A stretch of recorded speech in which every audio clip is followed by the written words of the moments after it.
ਹਾਂਜੀ ਬੱਚਿਓ, ਅੱਜ ਆਪਾਂ ਵੇਵ ਆਪਟਿਕਸ ਦੇ ਵਿੱਚ ਅਗਲਾ ਬਹੁਤ ਹੀ ਇੰਪੋਰਟੈਂਟ ਟੌਪਿਕ ਸ਼ੁਰੂ ਕਰਨ ਜਾ ਰਹੇ ਹਾਂ, ਜਿਸ ਦਾ ਨਾਮ ਹੈ ਇੰਟਰਫਰੈਂਸ ਆਫ ਲਾਈਟ।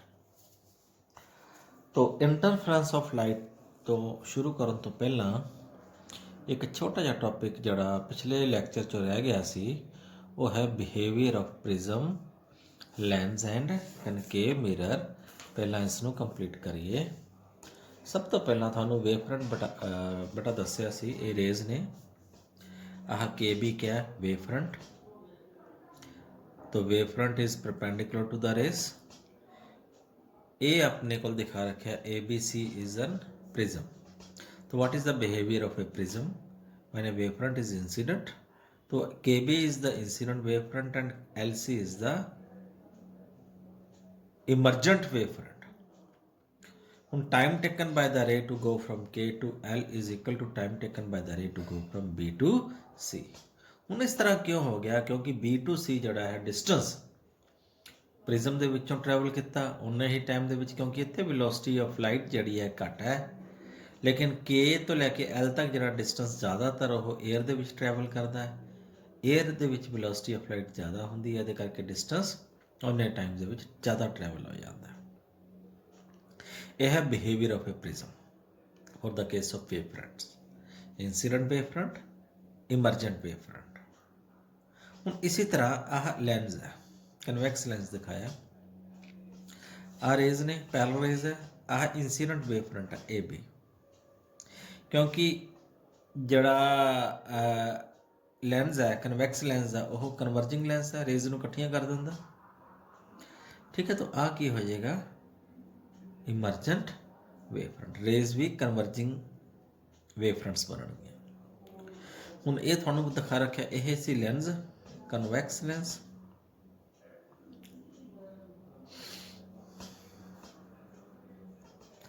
ਇਹ ਆ ਗਿਆ ਕੌਨਕੇਵ ਮਿਰਰ।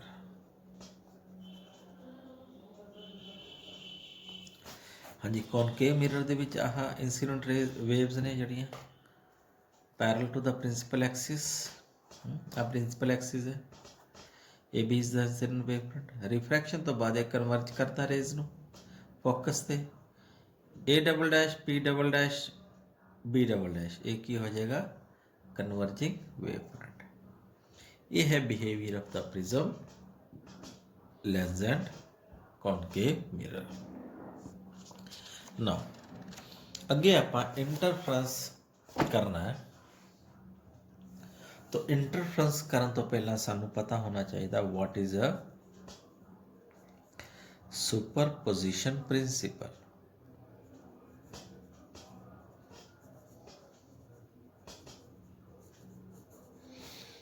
सुपरपोजिशन प्रिंसिपल ध्यान नाल सुनियो की कहंदा है। According to this principle, when two or more waves travel through a medium superimpose in one another, a new wave is formed। मीनस एक मीडियम ਦੇ ਵਿੱਚ ਜਦੋਂ ਦੋ ਜਾਂ ਦੋ ਤੋਂ ਵੱਧ ਵੇਵਸ ਇਕੱਠੀਆਂ ਹੋ ਜਾਂਦੀਆਂ, ਇਕੱਠੀਆਂ ਹੋਣ ਤੋਂ ਬਾਅਦ ਉਹ ਇੱਕ ਦੂਜੀ ਵੇਵ ਉੱਤੇ ਸੁਪਰਇੰਪੋਜ਼ ਕਰ ਜਾਂਦੀਆਂ ਨੇ। ਸੁਪਰਇੰਪੋਜ਼ ਕਰਨ ਤੋਂ ਬਾਅਦ ਇੱਕ ਨਵੀਂ ਵੇਵ ਬਣਦੀ ਹੈ, a new wave is formed. Okay, and a new wave is formed in which a resultant displacement, ਜਿਹੜੀ resultant displacement ਹੁੰਦੀ ਹੈ y vector is equal to the at any instant is equal to the vector sum of the displacements due to the individual waves। means y vector is equal to y1 vector plus y2 vector plus y3 vector and so on. ਜਿੰਨੀਆਂ ਵੀ waves ਹੈ ਉਹਨਾਂ ਸਾਰਿਆਂ waves ਦਾ ਸੁਪਰਇੰਪੋਜ਼ ਹੋ ਜਾਣਾ। For example, suppose ਆਪਣੇ ਕੋਲ ਕਿਆ ਹੈ, ਸੁਪਰ ਪੋਜੀਸ਼ਨ ਪ੍ਰਿੰਸੀਪਲ ਦੇ ਅਨੁਸਾਰ ਇਹ ਆਪਣੇ ਕੋਲ ਸਪੋਜ਼ x एक्सिस है, y एक्सिस है। तो दिस इज अ y1, ये वेव है एक, that is represented by y1। another wave y2, this is another wave y2। ਹੁਣ ਇਸ ਮੀਡੀਅਮ ਦੇ ਵਿੱਚ ਸੁਪਰੀਮਪੋਜ਼ ਹੋ ਗਈਆਂ y1 ਤੇ y2। ਕਿਸ ਤਰ੍ਹਾਂ ਸੁਪਰੀਮਪੋਜ਼ ਹੋਈਆਂ ਤੁਸੀਂ ਦੇਖਿਆ ਹੋਵੇਗਾ ਕਿ y1 ਉੱਤੇ y ਜਦੋਂ y1 0 ਹੈ y2 ਵੀ 0 ਹੈ, ਜਦੋਂ y1 ਮੈਕਸਿਮਮ y2 ਵੀ ਮੈਕਸਿਮਮ, ਫਿਰ 0 ਹੋ ਗਿਆ, ਫਿਰ ਦੋਨੋਂ ਨੈਗੇਟਿਵ ਹੋ ਗਿਆ। ਸੁਪਰੀਮਪੋਜ਼ ਕਰਕੇ ਜਦੋਂ ਐਂਪਲੀਟਿਊਡ ਐਡਅਪ ਕਰਾਂਗੇ, ਇਹ ਜਿਹੜਾ ਮੈਂ ਬਲੈਕ ਕਲਰ 'ਚ ਦਿਖਾਇਆ ਹੈ ਇਹ ਕੀ ਹੈ, ਇਹਨਾਂ ਦੋਨਾਂ ਦਾ ਰਿਜ਼ਲਟੈਂਟ, ਦੈਟ ਇਜ਼ y। तो y is equal to y1 plus y2। Vector sum का मतलब जे क्रस्ट क्रस्ट ते ट्रफ ट्रफ मैच कर रहा है तो फिर they will be add up to each others. By chance जे क्रस्ट एंड ट्रफ्स मैच नहीं कर रहा फिर की होएगा, सपोज अपने कोल सेम केस है तो ये अपने कोल y1 है,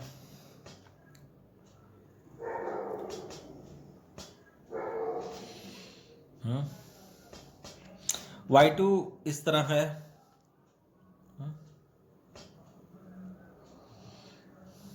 उल्टा दिखा रखा है ना।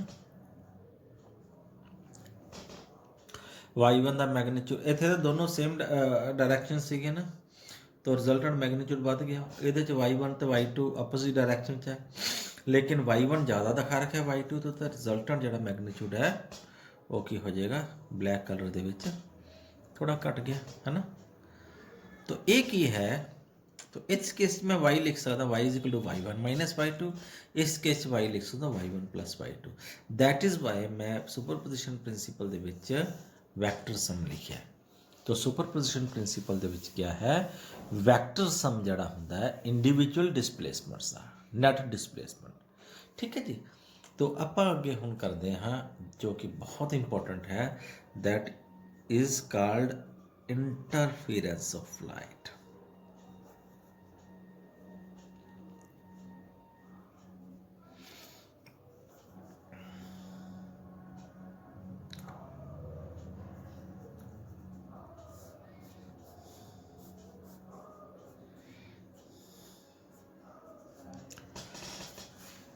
now interference of light क्या कहते हैं, ध्यान ना सुनियो। it is the phenomena of redistribution of light energy in a medium on the account of superposition principle of light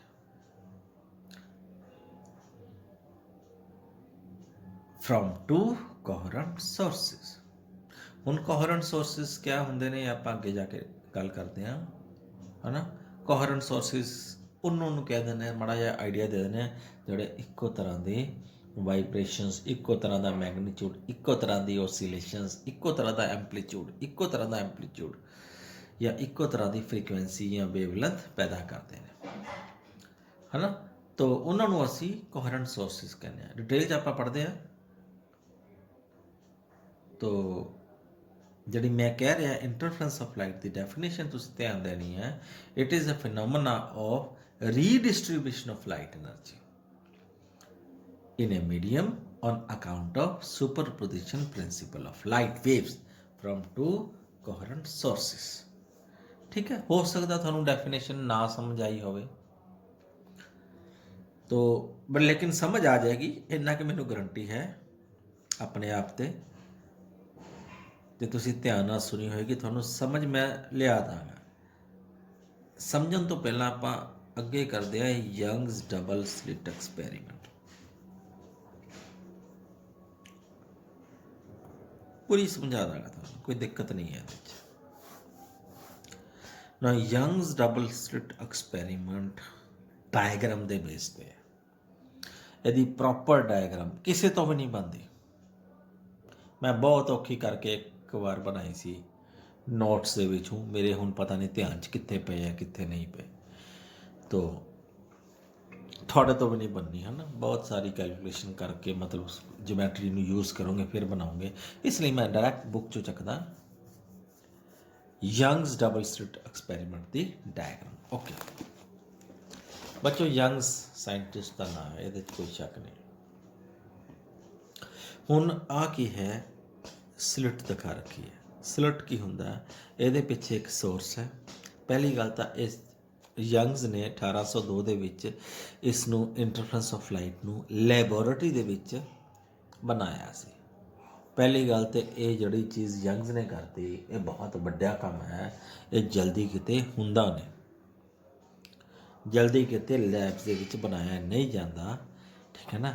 1802 ਦੇ ਵਿੱਚ ਯੰਗਸ ਨੇ ਬਣਾਇਆ, ਡੈਮੋਨਸਟ੍ਰੇਟ ਕੀਤਾ ਇੰਟਰਫਰੈਂਸ ਆਫ ਲਾਈਟ। ਕਿਵੇਂ ਕੀਤਾ ਤੁਹਾਨੂੰ ਮੈਂ ਦੱਸ ਦਿੰਦਾ। ਇਹ ਸਾਰਾ ਜਿਹੜਾ ਤੁਹਾਨੂੰ ਡਾਇਗਰਾਮ ਦਿਖਾ ਰੱਖੀ ਹੈ, ਡਾਰਕ ਰੂਮ ਦੇ ਵਿੱਚ ਆਪਰੇਟਸ ਲਿਆ, ਆ ਐਸ ਕੀ ਹੈ ਸੋਰਸ ਆਫ ਲਾਈਟ, ਇੱਥੇ ਕੋਈ ਬਲਬ ਦਾ ਸੋਰਸ ਰੱਖਿਆ। The source of light is a monochromatic. First one is monochromatic. Monochromatic ਦਾ ਮਤਲਬ ਕੀ ਹੁੰਦਾ? Mono means single, chromatic means color. Means source of light should be of single wavelength. Normal ਜਿਹੜੀ ਆਪਣੀ light ਹੁੰਦੀ ਆ white light, ਇਹਦੇ 'ਚ 7 ਰੰਗ ਹੁੰਦੇ ਨੇ, ਠੀਕ ਹੈ ਨਾ। ਇਹ ਤੁਹਾਨੂੰ ਪੜ੍ਹਾ ਚੁੱਕੇ ਹਾਂ dispersion of light. White light ਦੇ ਵਿੱਚ 7 ਰੰਗ ਹੁੰਦੇ ਨੇ, ਇਹ ਨਹੀਂ ਚੱਲੇਗੀ। Monochromatic source of light market ਦੇ ਵਿੱਚ ਅਵੇਲੇਬਲ ਸੋਰਸ ਨੇ। ਸੋਡੀਅਮ ਲੈਂਪ ਤਾਂ ਬਾਈਕ੍ਰੋਮੈਟਿਕ ਹੈ ਤੇ ਮਰਕਰੀ ਲੈਂਪ ਮੋਨੋਕ੍ਰੋਮੈਟਿਕ ਹੈ, ਜੇ ਸ਼ਾਇਦ ਮੈਂ ਗਲਤ ਨਹੀਂ ਹੋਇਆ ਤਾਂ। ਮੈਂ ਸਿੰਗਲ ਕਲਰ ਸੋਰਸ ਯੂਜ਼ ਕਰਨਾ ਜਿਹੜਾ ਇੱਕੋ ਹੀ ਕਲਰ ਯੂਜ਼ ਕਰੇ, ਐਮਿਟ ਕਰੇ। ਡਾਰਕ ਰੂਮ ਦੇ ਵਿੱਚ ਕੀ ਹੈ, ਆਹ ਆਪਾਂ ਕਾਰਡਬੋਰਡ ਲਗਾ ਰੱਖਿਆ, ਮੀਨਸ ਲਾਈਟ ਦਾ ਸੋਰਸ ਇੱਥੇ ਛੋਟਾ ਜਿਹਾ ਛੇਦ ਕਰ ਰੱਖਿਆ ਹੈ, ਇੱਥੋਂ ਹੀ ਲਾਈਟ ਆ ਰਹੀ ਹੈ, ਹੋਰ ਆ ਲਾਈਟ ਦਾ ਸੋਰਸ ਡਾਰਕ ਰੂਮ 'ਚ ਕਿਤੋਂ ਨਹੀਂ ਆ ਰਿਹਾ। ਤੋ ਇਹਦੇ 'ਚ ਕੀ ਆ, ਆ ਥਿਕ ਲਾਈਨ ਦਿਖਾ ਰੱਖੀ ਹੈ, ਡੋਟਡ, ਫਿਰ ਥਿਕ, ਫਿਰ ਡੋਟਡ। ਇਹ ਕਿਨੇ ਵੇਵ ਫਰੰਟਸ ਤੁਸੀਂ ਪੜ੍ਹੇ ਹੋਣੇ, spherical wave fronts. Point source ਹੈ, ਸਫੈਰੀਕਲ ਵੇਵ ਫਰੰਟਸ ਪੈਦਾ ਕਰਨਗੇ। Thick line shows crest and dotted shows trough, crest trough crest. ਅੱਗੇ ਅਸੀਂ ਇੱਕ ਹੋਰ ਕਾਰਡਬੋਰਡ ਲਗਾਇਆ, ਇਕੁਅਲ ਡਿਸਟੈਂਸ ਦੇ 2 ਛੇਕ ਕਰਤੇ, ਇਹ ਬਣ ਗਏ ਕੋਹਰੈਂਟ ਸੋਰਸਿਸ। ਹੁਣ ਕੋਹਰੈਂਟ ਕੀ ਹੁੰਦਾ, ਇੱਕੋ ਸੋਰਸ ਦੀ ਇਮੇजेस ਨੇ 2, ਫਿਰ ਇੱਥੇ 2 ਲਾਈਟਸ ਨਜ਼ਰ ਆਉਣਗੀਆਂ। ਇੱਧਰਲੇ ਪਾਸੇ ਡਾਰਕ ਰੂਮ ਦੇ ਵਿੱਚ ਤੁਸੀਂ ਐਕਸਪੈਰੀਮੈਂਟ ਕਰ ਰਹੇ ਹੋ, ਬਲਬ ਥੋੜਾ ਇੱਧਰਲੇ ਪਾਸੇ ਆ ਮੋਨੋਕ੍ਰੋਮੈਟਿਕ, ਫਿਰ ਉਹਦੇ ਅੱਗੇ ਕਾਰਡਬੋਰਡ ਲਾਤਾ, ਪੂਰਾ ਲਾਈਟ ਕਿਤੋਂ ਨਾ ਆਵੇ। ਇੱਥੇ ਛੋਟਾ ਜਿਹਾ ਪਿੰਨ ਦੇ ਨਾਲ ਛੋਟਾ ਜਿਹਾ ਛੇਦ ਕਰਤਾ, ਲਾਈਟ ਉਹਦੇ 'ਚੋਂ ਪੈਦਾ ਹੋ ਰਹੀ ਹੈ, ਇੱਕ ਛੋਟੀ ਜਿਹੀ ਲਾਈਟ। ਫਿਰ ਉਹਦੇ ਇਕੁਅਲ ਡਿਸਟੈਂਸ ਦੇ ਵਿੱਚ ਤੁਸੀਂ ਇੱਕ ਹੋਰ ਕਾਰਡਬੋਰਡ ਲਾਤਾ, ਫਿਰ 2 ਉਹਦੇ ਛੋਟੇ ਜਿਹੇ ਛੇਦ ਕਰਤੇ। ਹੁਣ ਇਹਦੇ ਵਿੱਚ ਕੀ ਹੋਣਗੇ ਦੇਖੋ ਧਿਆਨ ਨਾਲ, crust trough, crest trough, crest turf. ਇਸ ਤਰ੍ਹਾਂ ਦੇ ਤੁਹਾਨੂੰ ਹਾਈਗਨਸ ਪ੍ਰਿੰਸੀਪਲ ਪੜ੍ਹਾਇਆ। ਹਾਈਗਨ ਪ੍ਰਿੰਸੀਪਲ ਦੇ ਵਿੱਚ ਉਹੀ ਸੈਕੰਡਰੀ ਵੇਵਲੈਟਸ ਬਣਨਗੇ। ਤੋ crust trough, crest trough, crest turf. ਤੇ ਤੁਸੀਂ ਇਸ ਲਾਈਨ ਦੇ ਅਲੋਂਗ ਦੇਖੋ, ਧਿਆਨ ਨਾਲ ਦੇਖੋ ਥੋੜ੍ਹਾ ਜਿਹਾ, ਨਹੀਂ ਤਾਂ ਆਪਣੀ ਬੁੱਕ 'ਚ ਦੇਖਿਓ। ਜੇ ਮੇਰੀ ਡਾਇਗਰਾਮ 'ਚ ਨਹੀਂ ਨਾ ਸਮਝ ਆ ਰਿਹਾ, ਵੀਡੀਓ ਲੈਕਚਰ 'ਚ ਨਹੀਂ ਸਮਝ ਆ ਰਿਹਾ, ਬੁੱਕ 'ਚ ਜ਼ਰੂਰ ਦੇਖਿਓ। ਆਹ ਦੋਨੋਂ ਥਿਕ ਲਾਈਨਾਂ ਮਿਲ ਰਹੀਆਂ, ਥਿਕ ਲਾਈਨਾਂ ਮਿਲ ਰਹੀਆਂ ਮੀਨਸ ਕ੍ਰਾਸ ਦੇ ਉੱਤੇ ਕ੍ਰਾਸ ਸੁਪਰੀਮਪੋਜ਼ ਕਰ ਗਿਆ। ਥੋੜ੍ਹਾ ਜਿਹਾ ਉੱਤੇ ਜਾਓ, ਦੋਨੋਂ ਡੋਟਡ ਲਾਈਨ ਮਿਲ ਰਹੀ ਹੈ, ਮੀਨਸ ਟਰਫ ਦੇ ਉੱਤੇ ਟਰਫ ਸੁਪਰੀਮਪੋਜ਼ ਕਰ ਗਿਆ। ਫਿਰ ਅੱਗੇ ਫਿਰ 2 ਥਿਕ ਲਾਈਨਸ ਮਿਲ ਰਹੀਆਂ ਨੇ, ਮੀਨਸ ਕ੍ਰਾਸ ਦੇ ਉੱਤੇ ਕ੍ਰਾਸ ਸੁਪਰੀਮਪੋਜ਼ ਕਰ ਗਿਆ, फिर 2 डॉटेड लाइन मिल रही है, मीन्स ट्रफ उत्ते ट्रफ सुपरइम्पोज कर गया। इसे लॉन्ग जाऊँगे, इतने की बन जाएगा एक डार्क। सुपरपोजिशन प्रिंसिपल थानू पढ़ाया बच्चों, जे आ भी क्रस्ट है, क्रस्ट ते सुपरइम्पोज करके की बन जाएगा हायर मैग्नीट्यूड, इनू ब्राइट बैंड कह देते हैं। That one is called bright band. C इतने दिखाया, C is called constructive interference. जो इंटरफ्रेंस बन रहा कंस्ट्रक्टिव, थोड़ा थले आ जा रहा। ਤੁਸੀਂ ਥੱਲੇ ਇੱਥੇ ਦੇਖੋਗੇ ਮੈਂ ਕਾਫੀ ਬਿਕਰ ਖਰਾਬ ਕਰ ਲਈ। ਇੱਕ ਦੀ ਥਿਕ ਲਾਈਨ ਹੈ, ਏ ਦੀ ਥਿਕ ਲਾਈਨ ਹੈ ਤੇ ਬੀ ਦੀ ਡਾਟਡ ਹੈ। ਧਿਆਨ ਨਾਲ ਦੇਖੋ, ਬੀ ਦੀ ਡਾਟਡ ਹੈ। ए सोर्स की थिक लाइन मिल रही है, बी सोर्स की डॉटेड लाइन मिल रही है। थोड़ा ऊपर देखोगे, फिर ए दी डॉटेड होगी, बी दी थिक होगी, फिर ए दी थिक होगी, be the dotted. It मीनस crust superimpose trough, crust के उत्ते ट्रफ, ट्रफ के उत्ते क्रस्ट सुपरइम्पोज करके मीनस की है इतने डार्क बैंड दिखाया, काला रंग दिखाया। It means there is a dark band. आ देखो थोड़ा साइड ते पिक्चर भी दिखा रखी है। क्रस्ट ते क्रस्ट, ट्रफ ते ट्रफ सुपरइम्पोज करके वड्डा क्रस्ट ट्रफ बन गए। फिर आ क्रस्ट ट्रफ सुपरइम्पोज करके zero line shows dark band. जिवें इत्थे दिखाया ना, इत्थे तां मैगनीट्यूड बराबर नहीं सी। जे मैगनीट्यूड बराबर हुंदा तां की आना सी, वाई दी लाइन बिल्कुल स्ट्रेट लाइन, बिल्कुल ऐ आनी सी, डार्क बैंड। ਕੰਸਟਰਕਟਿਵ ਇੰਟਰਫੇਸ ਦੇ ਵਿੱਚ bright band and dark bands ਬਣਦੇ ਨੇ। ਥੋੜਾ ਥੱਲੇ ਦੇਖੋਗੇ ਸੀ ਡੀ ਤੇ ਈ ਦੇ ਵਿੱਚ ਫਿਰ ਜਾਂ ਤਾਂ ਦੋ ਕਰਸਟ ਮਿਲ ਰਹੇ ਨੇ ਜਾਂ ਦੋ ਟਰਫਸ ਮਿਲ ਰਹੇ ਨੇ। ਧਿਆਨ ਨਾਲ ਦੇਖ ਲਓ ਆਪਣੀ ਬੁੱਕ ਦੇ ਵਿੱਚ ਡਾਇਗਰਾਮ। ਆ ਦੇਖੋ ਦੋ ਟਰਫ ਦਿਖਾਏ ਆ ਕਰਸਟ ਦਿਖਾਇਆ, ਆ ਦੋ ਟਰਫ ਦਿਖਾਇਆ ਕਰਸਟ ਦਿਖਾਇਆ। ਆਲਟਰਨੇਟਿਵਲੀ ਕਰਸਟ ਟਰਫ ਇੱਥੇ ਕੀ ਬਣ ਜਾਏਗਾ ਬ੍ਰਾਈਟ ਬੈਂਡ, ਫਿਰ ਡਾਰਕ ਬੈਂਡ, ਫਿਰ ਬ੍ਰਾਈਟ ਬੈਂਡ। ਇਸ ਤਰ੍ਹਾਂ ਦਾ ਇੱਕ ਪੈਟਰਨ ਨਜ਼ਰ ਆਏਗਾ। ਇਸ ਪੈਟਰਨ ਨੂੰ ਇੰਟਰਫਰੈਂਸ ਪੈਟਰਨ ਕਹਿੰਦੇ ਆ। ਠੀਕ ਹੈ ਬੱਚੋ, ਇਹ ਧਿਆਨ ਨਾਲ ਦੇਖ ਲਿਓ। ਇਹ ਲੈਬ ਦੇ ਵਿੱਚ ਬਣਾਉਣਾ ਬਹੁਤ ਔਖਾ ਹੈ, ਪ੍ਰੈਕਟੀਕਲੀ ਸਮਝਾਉਣਾ ਬਹੁਤ ਔਖਾ ਹੈ। ਜੇ ਤੁਸੀਂ ਮੈਨੂੰ ਕਹੋਗੇ ਕਿ ਪ੍ਰੈਕਟੀਕਲੀ ਡਿਮੋਨਸਟ੍ਰੇਟ ਕਰਕੇ ਦਿਖਾਓ, ਮੇਰੇ ਵਾਸਤੇ ਬਹੁਤ ਵੱਡਾ ਕੰਮ, ਬਹੁਤ ਔਖਾ ਕੰਮ। ਹਾਂ, BSc ਦੇ ਵਿੱਚ ਅਸੀਂ ਨਿਊਟਨ ਰਿੰਗ ਐਕਸਪੈਰੀਮੈਂਟ ਕੀਤਾ ਸੀ, ਹੈ ਨਾ। ਉਹਦੇ ਵਿੱਚ ਇੰਟਰਫਰੈਂਸ ਪੈਟਰਨ ਅਸੀਂ ਬਣਾ ਕੇ ਦੇਖੇ ਸੀ। ਤੋ ਉਹ ਥੋੜ੍ਹੇ ਥੋੜ੍ਹੇ ਜਿਹੇ ਬਣਦੇ ਸੀ ਮਾਈਕਰੋਸਕੋਪ ਦੇ ਵਿੱਚ। ਲੇਕਿਨ ਯੰਗਸ ਡਬਲ ਸਲਿਟ ਜਿਵੇਂ ਕਹਿ ਰਿਹਾ ਹੈ ਕਿ ਗੁੱਡ ਕੰਟਰਾਸਟ ਬਣਦਾ ਹੈ ਕੰਸਟਰਕਟਿਵ ਇੰਟਰਫਰੈਂਸ ਅਤੇ ਡਿਸਟਰਕਟਿਵ ਇੰਟਰਫਰੈਂਸ ਦੇ ਵਿੱਚ, ਹੈ ਨਾ। ਇਹ ਲੈਬੋਰੇਟਰੀ 'ਚ ਬਣਾਉਣਾ ਵੈਰੀ ਡਿਫੀਕਲਟ, ਅਤੇ ਨਾ ਹੀ ਇਹਦਾ ਪ੍ਰੈਕਟੀਕਲ ਆਪਣੇ ਸਿਲੇਬਸ ਦੇ ਵਿੱਚ ਹੈ। ਜੇ ਹੋਵੇ, ਮੈਂ ਤਾਂ ਚਾਹੁੰਦਾ ਹੋਵੇ ਅਤੇ ਬਣਾ ਕੇ ਦੇਖੀਏ, ਠੀਕ ਹੈ ਨਾ। ਬਟ ਇਹ ਪ੍ਰੈਕਟੀਕਲੀ ਪੋਸੀਬਲ ਨਹੀਂ ਹੈ। ਤੁਸੀਂ BSc ਦੇ ਵਿੱਚ ਨਿਊਟਨਸ ਰਿੰਗਸ ਐਕਸਪੈਰੀਮੈਂਟ ਜ਼ਰੂਰ ਕਰੋਗੇ ਜੇ ਤੁਸੀਂ BSc ਕੀਤੀ ਜਾਂ ਹਾਇਰ ਫਿਜ਼ਿਕਸ ਦੇ ਵਿੱਚ ਕੋਈ ਵੀ ਡਿਗਰੀ ਕੀਤੀ, ਉਹਦੇ ਵਿੱਚ ਤੁਸੀਂ ਸ਼ਾਇਦ ਇੰਟਰਫਰੈਂਸ ਦੇ ਵਿੱਚ ਐਕਸਪੈਰੀਮੈਂਟ ਕਰੋ। ਤੋ ਇੰਨਾ ਕੱਜ ਵਾਸਤੇ ਬਹੁਤ ਹੈ। Thank you, have A nice day. ਅਗਲੀ ਵੀਡੀਓ 'ਚ ਆਪਾਂ ਦੇ theory ਪੜ੍ਹਾਂਗੇ ਇੰਟਰਫਰੈਂਸ pattern the. Thank you, have A nice day.